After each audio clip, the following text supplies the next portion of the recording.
Hey, what's going on, everybody, and welcome to Kicker Rocks Podcast, 2 Drink Minimum. This is episode number 24, and were you ready for a rematch? Because in this one, Sergio and I got together, and we were so ready to fight each other after last year.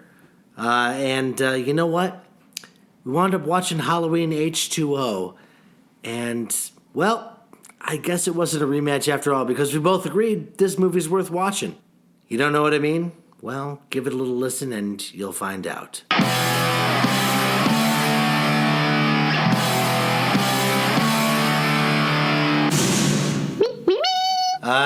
Sergio, cheers, buddy. Cheers, brother. All right. So, we just watched Halloween H20, 20 years later. Yes, we did. This was supposed to be a rematch of last year's Bill versus Sergio. Supposed to be. Where I still still hurts me to say that you won, in quotes. That's right. That's right. Because we talked about Friday the 13th, the final chapter. And I hate all Friday the 13th sequels as a rule, but that one you made me realize was watchable. It was very watchable. I enjoyed it. Very fun. I did enjoy it. It was fun. It's personally my favorite of all the Friday the 13th, but whatever. Fair enough. And we will never talk about that again. But for this one, for Halloween H20, so given that, I guess Halloween H40, I'm calling it that because that's what's out this weekend. We're talking to you on this, October 20th right now? Mm-hmm. Today. Mm-hmm. So whenever this podcast comes out, you get an idea of the time. The latest Halloween movie has just come out in theaters.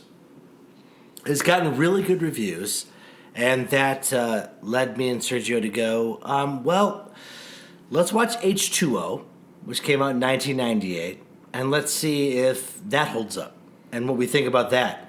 And originally we were, I guess, maybe hoping that we would be on opposite sides of it and we could argue again and have a versus podcast, but this is more of a movie review, actually. To be honest, we should start with saying we both liked it. We didn't hate it.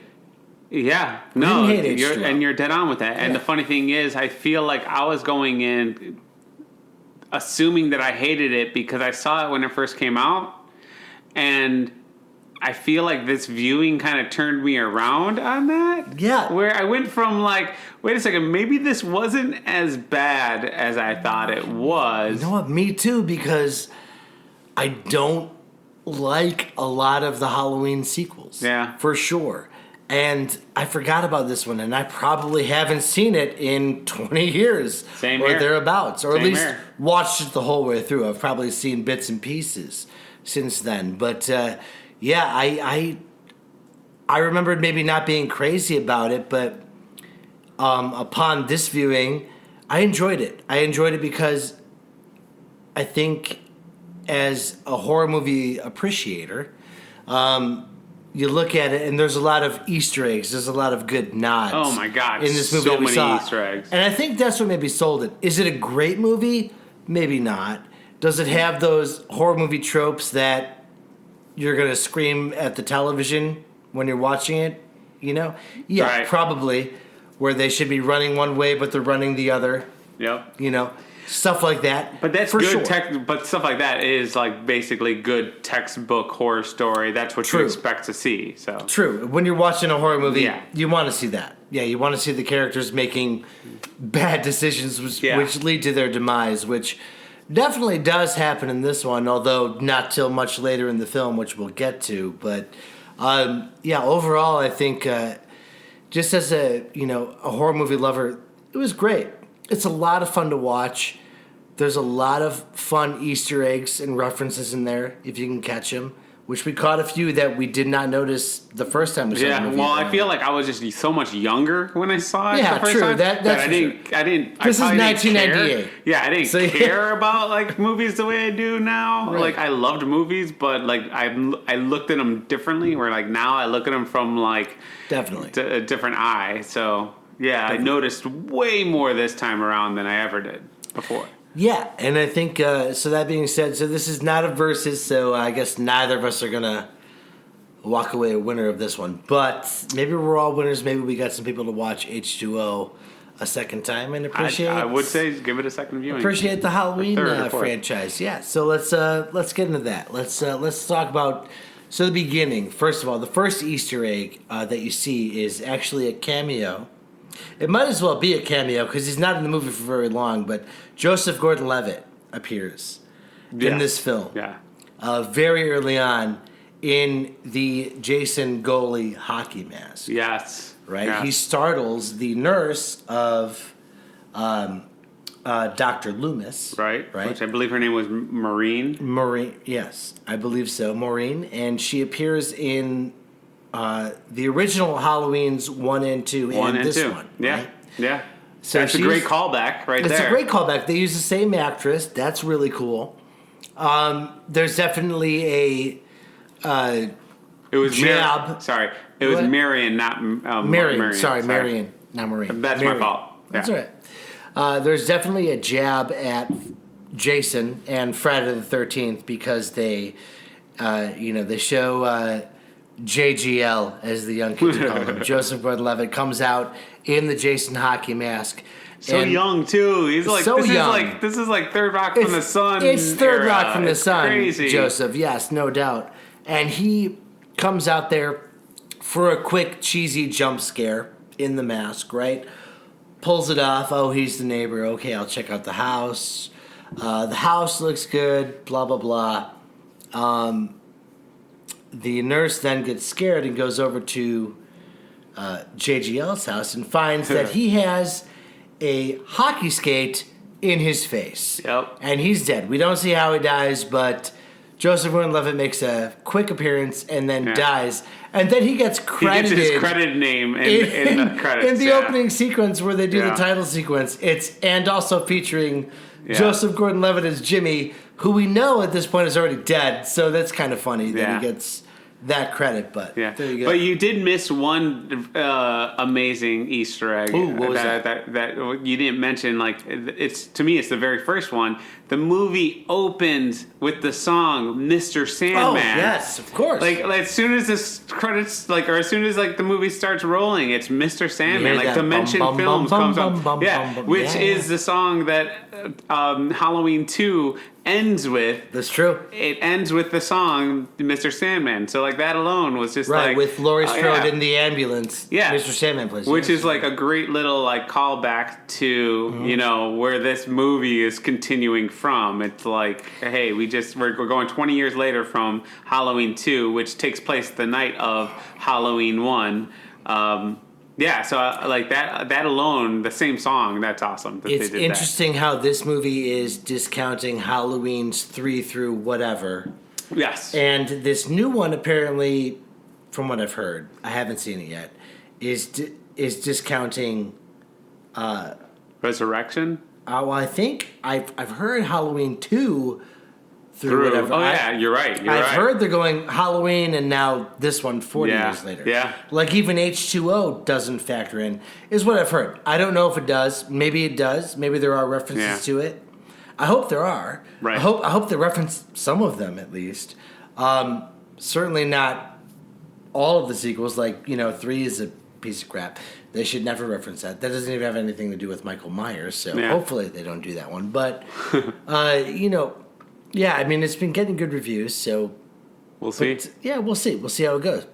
But they do a lot of callbacks in this and a lot of horror movie references, and they call it out. And we could talk about this right now.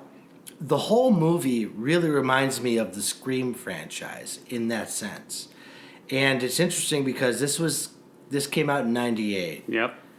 Original Scream was '94. Yep. Scream 2 was 97, right? Correct. Now, when we're watching this, we should let the audience know. The fun thing is, we called out, we're like, you know what, this is a lot like they're saying, oh, you have Scream where you can call out the horror movies within a horror movie? Well, we can do it better. And then midway through the movie, they're actually on the TV screen is a scene from Scream 2. Yeah. That was hilarious. So then at that point we were like, they're totally doing this. And it was literally like maybe 5 minutes after you just brought up the fact, like, wow, this really feels like the Scream franchise. Like them trying to like mimic it, but in a better way. In the sense that it's meta and that the people in the movie have seen horror movies, you know. Yeah. And then once they showed the clip from Scream 2 that the girls were watching, right? That was hilarious. The young Michelle Williams and roommate, I don't know who. There's a lot of young ones. There's Joseph Gordon-Levitt, Michelle Williams, Josh Hartnett. Yeah.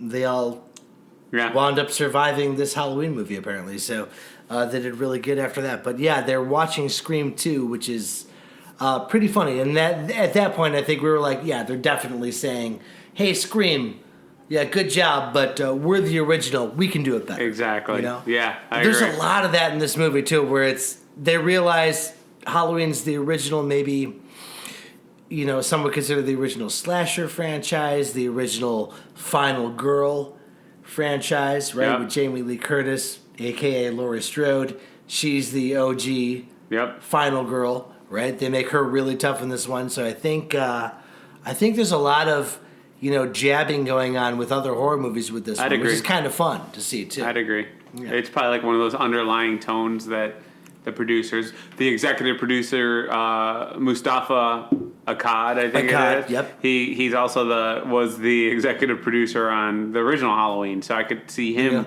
wanting to, you know, embrace that. Let's like knock at the Scream franchise for this. Total speculation, but I think this is like, I think we're right. I'm assuming. I think we're right. I like to think we are. Yeah. It's fun to think we are. But aside from the jabs, there's also good nods and homages to horror movies in the past, which I'll let you take this one because you called it out and noticed it, and I hadn't noticed this before, and it is... I didn't notice it when I was younger either. No, of course not. Why would you? I wouldn't have either, but it's when you notice it, it's great. And go I got really, really excited. Well, first, I got excited when they started rolling the credits, which was like about like 15 minutes in or 10 minutes in. And I saw Janet Leigh. And I'm like, oh, Janet Leigh's in this? I don't remember. I can't wait to see this character come alive. And then... And for those who don't know who Janet Leigh is, Psycho. She is the main... She is like the original Scream queen. She dies in the shower. In the shower. Janet Leigh is the... That's her. That's Janet Leigh. Yep. She's in H20 as Jamie Lee Curtis's secretary. Yes. Basically.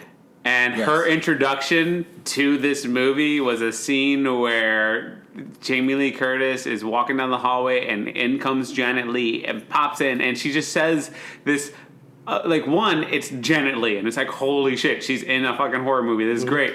And then she says this line about, and she says something, and then it's like, and then we call the plumber because the girl's showers drains are clogged and we need to make sure that the drain gets like taken care of. And I turn over to Bill, I'm like, holy crap, that's Janet Leigh, and she just made a shower reference. That is amazing. That's great. And that's when we were like, we both freaked out. We paused it, we rewound it, we watched the scene again. We're like, this is great. A total Psycho reference to a shower scene and the drain, because like that drain scene in the movie Psycho where it's like just like the hair and blood and everything going down the drain is great. And the fact that they bring up that the drain is clogged in this movie, it's perfect. Great like reference. That was the moment I think we both looked at each other and realized this is probably not a versus. We're probably both going to like this movie. Yeah. Just based on that they took the time to do that. There. Yeah, we're like, we love it. All right. I appreciate the reference. Because you're right, because the very first reference, the Jason style reference with Joseph, JGL, as you said earlier, that was the first, like, is this a coincidence that they just had it, or are they going to do a good job at it? And then that solidified it with Janet Leigh, where it's like, oh yeah, they're definitely doing a good job of like making some like Easter egg references to old school movies, and that pretty much that was the tipping point for me, where I went from like this movie, I don't know if it's going to be good, to wow, this is actually better than I thought it was going to be. Yeah, it's cool because they you know, took a jab at Friday the 13th, saying we're the original slasher franchise, right? Yep. But they did give a nice, but they didn't take a jab at Psycho. No. That was more of a nod to like, That's like well, respect. you're the original Yeah. horror movie, and you're the original Scream Queen. Mm-hmm. And to have Jamie Lee Curtis and Janet Leigh on the screen together at the same time, Yeah. twice it happens in this film, is pretty great. Yeah. Pretty great. If you're a horror movie buff and you're listening to this, watch it again because you will appreciate those scenes. The second time it happens is even cooler, I think. God. Because go ahead. Okay. You got to talk about it. Yeah. And then it's like later in the movie, stuff happens, blah, blah, blah. Jamie Lee Curtis is leaving work, and she runs into her secretary, Janet Leigh. And they had this really like interesting conversation about like, I don't even remember what the conversation specifically was about. It was just like, don't let all this stuff bother you. Mm-hmm. And then Janet Leigh says, "Happy Halloween," turns around and walks to her car. Her car is the exact same make and model car from the original Psycho. It's the same car. That she drove up to the Bates Hotel in, and she gets into the car, and it's just like, are you kidding me? Oh, so cool. Like, talk about like a great just respect to that original Scream Queen. And we're pretty sure that the music that plays when she's walking in the car is from Psycho. The score that they did, it was like they did a perfect timing from this Halloween sounding music to the Psycho music. Yeah. And it was just like, I love this movie just for making this like great respect like scene right there. And that was a great use of just like the fact to have Janet Leigh, who she probably didn't make a movie in so many years, come out of hiding and just like embrace this role for a Halloween movie and just kind of like let the director just say, hey, we're going to make a couple Psycho references. And that's fucking awesome. Yeah. Awesome. It really was. Yeah. The fact that they had that actual car that she's driving is pretty great. That was great. So, moving on from that, I mean, obviously we like this movie. It has its issues. We should say that it has its issues, as most horror movies do. But that's why we love them, I guess. We didn't realize this. This is what's funny. In this movie is Halloween. It's Michael Myers, right, going around stabbing people. What's I think different about this movie, and I could be wrong, I haven't seen a lot of the sequels in a while, but at a certain point, because we were streaming this movie, with modern technology we could pause it and see how much time was left. There were 30 minutes left in the film, and we had realized that we'd only really seen Michael Myers kill one person. He had a couple of kills, but you found out after the fact. It was a lot of people discovering bodies. Yeah. But we hadn't really seen any action until, we realized there's 30 minutes left. Oh, it's got to happen now. And sure enough, the last 30 minutes of the film, it's a lot of setup for... And the movie's only an hour 20. Right, it's very short. It's not a long movie. Like, that kind of shocked me, too, where it's like, wait, how many minutes is this? It's like 83 so it's not minutes a or lot something? Of, Yeah. But that took me back to the first one, maybe, because the original 78 Halloween is a lot of stalking and stalking and stalking, and then it gets to Halloween night, and that's when you get a lot of the killing. Yeah. Right? You're right. And maybe they were trying to do that again. I don't know. I don't think it was less interesting because of that. It was just something that we noticed where, wow, we got 30 minutes to go, and really he hasn't gone on a killing spree yet. Yeah. Yeah. For what we would consider to be one, I guess. We haven't seen him attack anybody. But then, sure enough, the last 30 minutes is Michael Myers. Yeah. It gets crazy. It gets crazy. He's attacking everybody at that point. Yeah. What do you got? You took some notes during the film. What are some of the notes you have? Because you took some interesting notes. So we already covered some of the good things about the Freddy mask on Joseph Gordon-Levitt, the Janet Leigh element, the Scream references. That was great. Mm-hmm. But like one thing that I noted down is the fact that I thought it was a little weird, but I guess it's understandable. But like the whole alcoholism for Laurie Strode, like they really laid it on thick, and then it went nowhere. Yeah, and it's like it was an element of the movie where like even like Josh Hartnett's character calls her out, saying, "My mom's a functioning alcoholic.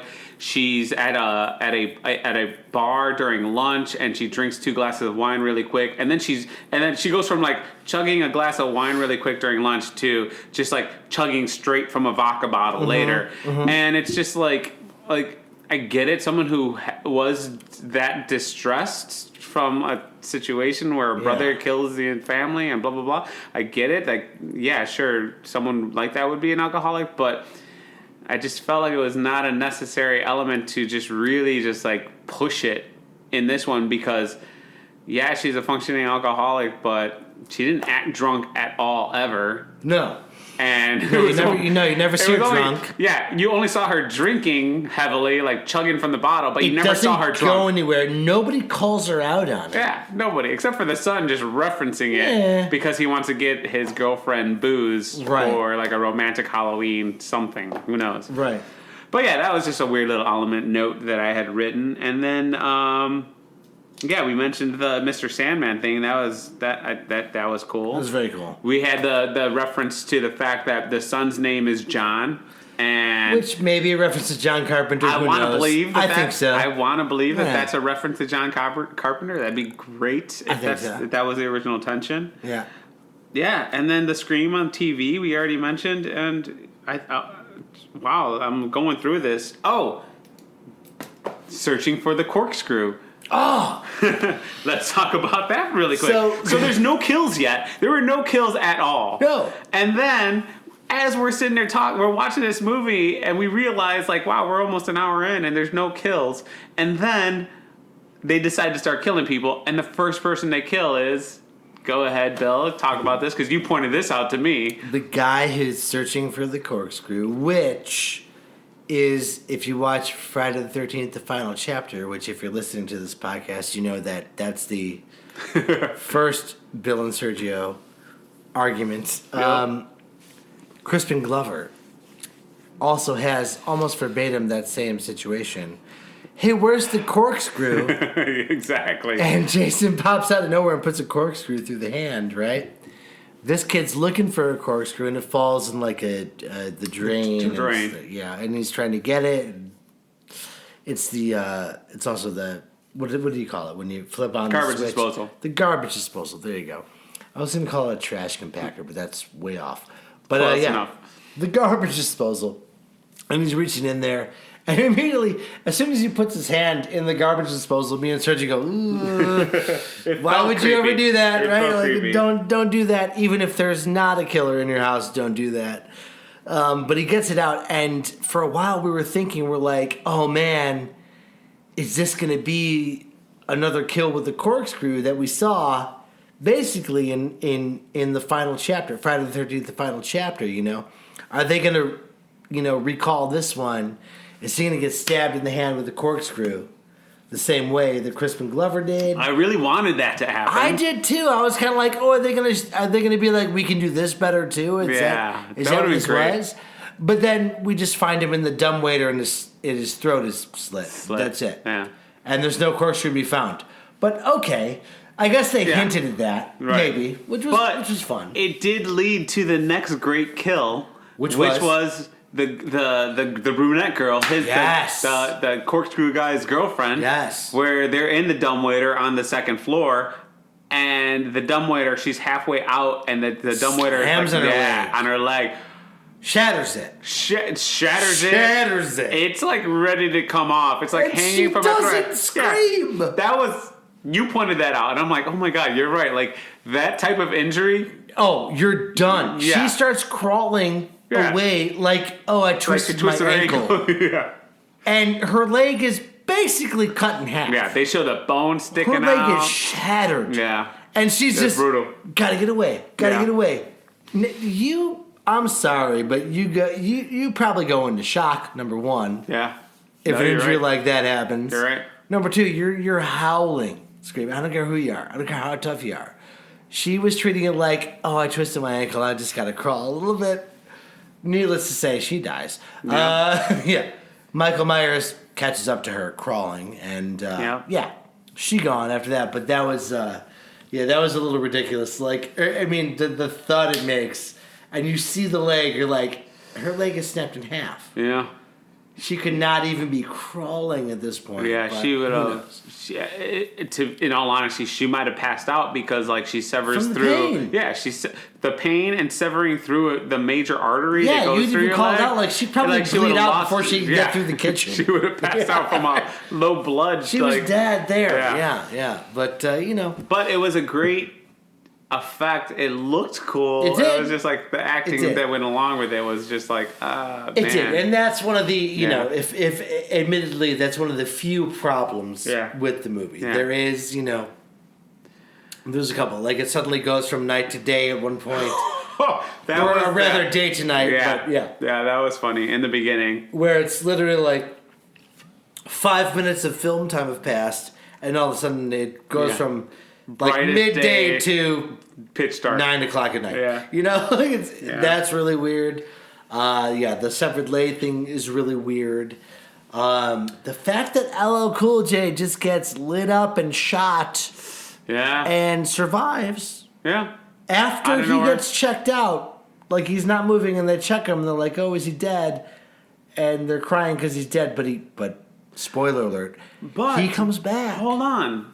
What's up? This thought just came in my head right now. So I recently just rewatched Scream 2, and in Scream 2, Dewey gets shot up like crazy. Yeah. And then, stabbed up like crazy. Yeah. And you think he's dead through the whole movie, and then at the end of the movie, he's like, "Hey, we have a survivor," and it turns out it's Dewey, where it's like, "Oh, he came out of nowhere." And then there's this movie, which a year later... She does in the first one, too. Yeah. And then LL Cool J, kind of the same thing, gets shot up like crazy. You think he's dead, and at the last minute, hey, LL Cool J is still alive. You can't kill LL. Well. No. Have you seen Deep Blue Sea? If super intelligent sharks can't take out LL, Michael Myers isn't going to take out LL. Is that the same one that I'm thinking with Samuel Jackson has that great... Oh, yeah. That great quote. He has that monologue and then he gets bitten in half. Yeah, that's Deep Blue Sea. It's a great one. Maybe that's our next we may have to rewatch that one. I'm not going to hate it. I don't think I've seen that since it's entertaining. the theaters. It's entertaining. Oh. It's Jurassic Park with sharks. Yeah. That's what it is. I don't know. Jurassic Shark? Is that what Jurassic Shark. Yeah. So, I guess, probably start wrapping things up. H2O. No, you can't wrap it up without this last fucking thing that you brought up. Oh, the beheading. And the breathing? Oh. So before we go to the ending, talk about the ending of this. Before we go into our ending, talk about the ending. All right, fair enough. So you're right. The ending of this movie is honestly, I think, great. It's a great ending, and I think maybe, this is actually pertinent now because the new Halloween is coming out, H40. H2O's ending, I really think they thought this was the last one. They had to have. It's a great ending. Yeah. It's Laurie Strode taking control of the situation. They want to take Michael Myers' corpse away in an ambulance. She commandeers the ambulance. She's like, "No, I know he's not dead yet. It's been 20 years. I got this." Yep. She steals it. Takes an axe with her, right? Sure enough, Michael Myers gets up somewhere down the road. She hits the brakes. He flies to the windshield. She runs him over after she goes, "Get up. Get up." She knows he's getting up. Mm-hmm. Yep. He gets up, runs him over. They somehow careen down a hill. He gets stuck between the car and a branch, right? A large branch. She gets up. She gets the axe, goes up to him. He reaches out to her. There's this moment of brother and sister. Hey. That was great. Sorry I killed everybody job. that you love, right? And then she pulls away at the end and just goes, "Nah." Boom, with the axe. Chops Michael Myers' head off. Great final shot. And that's the first time you hear the Halloween music. Yep. In The its John entirety, Carpenter, the original. Right, the original. Because they played it earlier. A little but bit. like with like a whole symphony orchestra, and this was very the first time it melodic was and just cool the piano. sounding. And the ending has the original. It's the original track. Yep. Which was awesome. First time you see that. And that's where the movie ends. And I think the breathing. Talk about the breathing. Don't forget about the breathing. The breathing. I did call that out, yeah. You mentioned it, and now that made me think this ending is just so much better than I ever thought it was before. So if you've seen the first movie, there's a lot of shots where you just hear Michael Myers breathing. If you watch it, and a lot of the first movie is him stalking people, and you hear that breathing. Yeah. Well, Jamie Lee at the end of the H20 chops off his head. She wields that axe. Yes, and then she's doing this breathing. She's breathing. And then the music kind of gets really lower, and the breathing gets higher. They turn the volume up, and you hear her breathing going. It's the same kind of breathing. Same tone, the same like pitch, the same like delivery and rhythm and everything. It's Which just is like really cool. Yeah, really and cool. as soon as you mentioned it, I was like, "Holy crap! You are right. Yeah. That is the best way to end this movie with that her doing the breathing the exact same way that he breathed towards her in the first one." Now, in later Halloweens, which happened after that, which we're not going to talk about right now, they really botched up that ending. I think. It's bad how they did it, how they explained that really wasn't Michael, apparently.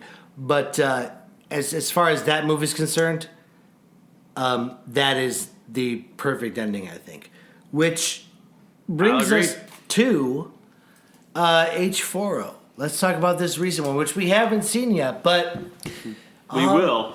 We will. I'm going to. If anything, watching H20 made me want to see this one. So that's cool. Yeah. I forgot how likable H20 was. I thought for sure I was going to not like it. I thought I was going to pick it apart. But really, if you like horror movies, if you like the Halloween franchise, I would vote H20 is definitely not the worst. It's a very fun movie to watch. It's got a lot of references. It's got plenty of action. The story's okay. The story's not bad. It's 20 years later. You got Jamie Lee Curtis coming back to reprise her role as Laurie Strode. Laurie Myers, whatever, right? And I think it does good. I think it does a great job at the ending, though. I like that where, his head's chopped off, she's breathing. It's kind of a perfect ending, but then they ruined that apparently, and maybe H20 fixes this all. Maybe the new Halloween does fix it all, because now we're showing, and from the rumors I've heard, is that this new Halloween kind of cuts out all the in-between Halloweens from the first one. Yeah, that's what I heard. Not even Halloween 2, I've heard. I don't know if that's true. Maybe they reference Halloween 2. Maybe they reference H20. Maybe they do. I think maybe they should. If they're bringing back Jamie Lee Curtis, maybe they should. And that should happen. I don't know. But it's something to think about. I think that clearly to me, the franchise, or those behind the franchise thought that this was going to be the last one. H20 was going to be the exclamation point. But it definitely was not. Yeah. There have been others since then. And now we have this one, which is getting great reviews, and I want to see it. But what do we think is going to happen in H20? Maybe let's talk about that to cap things off. What do you think? Oh, no. You're throwing this question at me like It's a random. I have no clue what to expect, but I'm very excited to go see it. Yeah. We have Joe Muno already saw it last night, opening night. He said it was really, really good, so that makes me want to watch it even more. But I'm not sure what to expect, because I forgot. It's been forever since I saw H20. I forgot how it ended. You reminded me during the middle, I'm like, oh yeah, that's right. He gets his head cut off. Then you reminded me how Halloween Resurrection happens, and they like botches it all. Yeah. So it's so dumb. I'm curious to see what they do with dismissing all this and going back to 2, because it's been forever since I've seen 2. Yeah. Because that ending, where he burns alive. Yeah, burns alive, and which they do reference in H20O, but so they don't explain how he survived burning alive. Yeah, so I honestly, which is okay. So my answer to your question, I don't have an opinion on what I'm going to see. I am very open to like see whatever they create. Danny McBride was one of the co-writers, and that kind of excites me because I'm like I was surprised to see his name on the roster of one of the writers, and I'm like, oh, this should be interesting because he's a pretty good writer on some of the content. He co-wrote Tropic Thunder, I believe, and that it's a great comedic movie that makes fun of Hollywood, and like maybe that's the route they're going with this. I don't know. He's also of the age where I think pretty close in age to us, where he'd probably be a fan of the original Halloween. Oh, I'm assuming. I think everybody in Hollywood is a fan of the original because it's such a good movie. He's coming to it, as a writer, respectively. Yes. Yeah. I think so. So I think it's going to be like a little bit of a love story to it, which could take it back to its roots, which is really cool, where you have Michael Myers as this unstoppable force, you know. And, continuity, whatever. If it's a good movie, it's a good movie. Yeah. If it's a Halloween movie, you're going into it thinking, this is going to be a horror movie, I'm going to see Michael Myers just roll through some people here. Yeah. Then maybe that's what you're paying for. Yeah. That's all you need to see. Maybe that's all it needs to be. And I think from what I've seen and heard, this movie seems, the recent one that's come out seems to be that way. It seems to be just a good Halloween movie. So I'm excited about it. I really thought I'd hate H2O, but I wound up, I'm going to wind up saying I recommend it. If you haven't seen it in a while, around Halloween, it's a fun one to put in and watch. Yep. Check it out. Yep. It has its issues, sure, but it's got enough horror movie love in it, I think. Enough nods, enough homages to carry on the rest of the movie, to make you like it, I think. Yep. Yeah, it's definitely a fun one to watch and to call out. So nice. That's that's all I got. Anything else to add, sir? I got nothing. I got nothing. You got nothing? No. All right. Well, this was supposed to be a versus, but I guess it's just a movie review. Halloween H2O. You heard it from both of us. We liked it. We enjoyed it. Give it another watch if you have the chance. It came out in 1998, so 20 years ago. If you're going to complain to us about spoilers, don't. You can't at this point. You had plenty of time to see it. You had plenty of time to see it. So that being said, thank you very much for tuning in. And let's just wrap it up with a cheers, everybody. Cheers. Thank you so much for tuning in and listening. Remember, if you liked what Sergio and I had to say in this case, or you hated it, either way, you can let us know by emailing us at podcast@kickarock.com. That's podcast@kickarock.com. Remember to like and subscribe to our podcast, Kick Rock's 2-Drink Minimum, on iTunes or your preferred podcast medium, whatever you choose. You can comment on Kick Rock's Facebook page. And hey, here's a little something extra for you. Given that it's Halloween and we like to get in the spirit every year, we've got 3 sketches coming out for you, so be on the lookout for Monday, Tuesday, and Wednesday. That's October 29th, 30th, and Halloween, October 31st. We got a sketch for you every single day coming up this week. So, give us a watch, check out our site, like us, download, do all those good things. Happy Halloween. This has been 2-Drink Minimum. We've been drinking, thinking, and talking shop. Cheers, everybody.